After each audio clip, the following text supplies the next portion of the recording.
When are relative pronouns omitted in a sentence? For someone used to the tiny creatures we get in England, it was something of a shock. I think, in this sentence, relative pronouns before some words have been omitted. I know rules of omitting relative pronouns, but in this case I have failed to understand before which words relative pronouns can be placed to understand the sentence perfectly, which has been stated above. Please, explain the rules of omitting relative pronouns with the help of the sentence stated above, so that I can be able to understand this type of sentences easily. You can also use other sentences to explain this fact clearly. Thanks to everyone.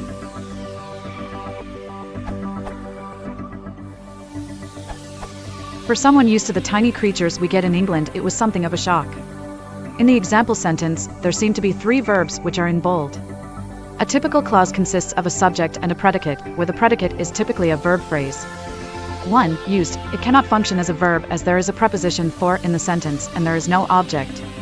Therefore, it has to work as a modifier for someone, and in order to function as such, used should be an adjective or participial adjective. A subjective relative pronoun and the verb is are omitted between someone and used. 2. Get. It is a transitive verb and there is no object in the sentence.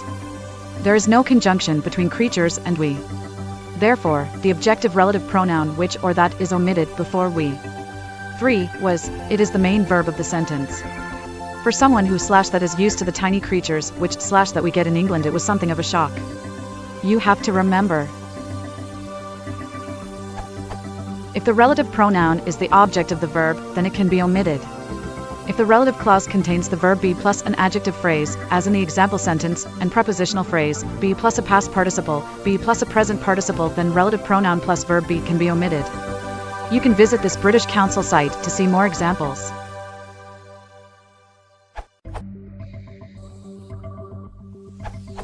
There are 4 factors which decide whether a relative pronoun, or the word that, can be omitted or not.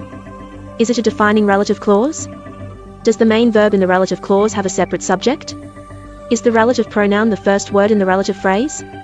Or is it preceded by another word, for example a preposition? Is the word who, which or that? If the answer to the questions above is yes, then the relative pronoun can be omitted. There are lots of duff websites around which might tell you that you can only omit these words if they represent the object of the relative clause. This is hogwash.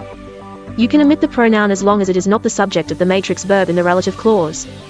The pronoun can, for example, be omitted if it is the object of a preposition or subject of another clause embedded within the relative clause. Here are some examples to illustrate each point. An asterisk denotes an ungrammatical example. We cannot usually drop a pronoun from a non-defining relative clause. The agent I met up with wants you to phone him. Defining. Asterisk your father, I met up with yesterday, wants you to call him. Non-defining. We cannot drop the relative pronoun if the main verb in the relative clause does not have a separate subject. I don't like the elephant you bit. Matrix verb in our clause has a subject, you. I don't like the elephant you said bit you. Matrix verb in our clause has a subject, you. Asterisk I don't like the elephant bit you. Verb in our clause has no subject. Notice that in the second example the missing pronoun represents the subject of the verb bit. If the pronoun is embedded within another phrase, for example a preposition phrase, then it cannot be omitted.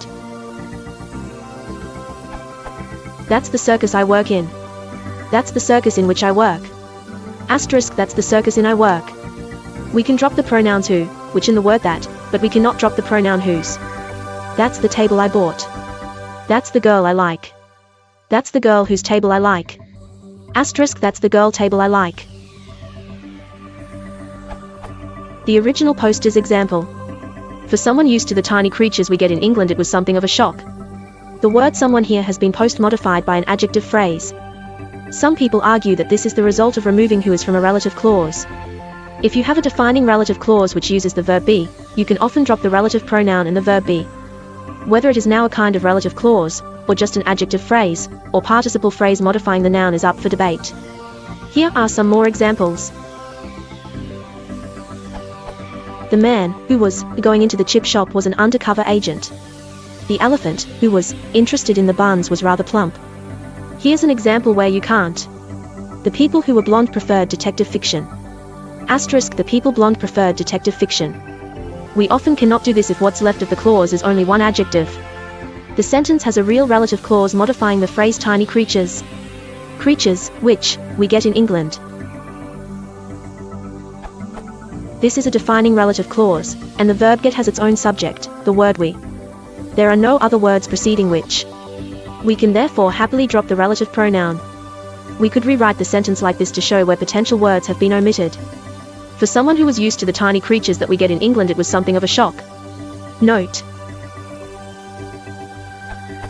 many grammars use the terms restrictive and non-restrictive or integrated as supplementary to describe what I've called defining and non-defining relative clauses.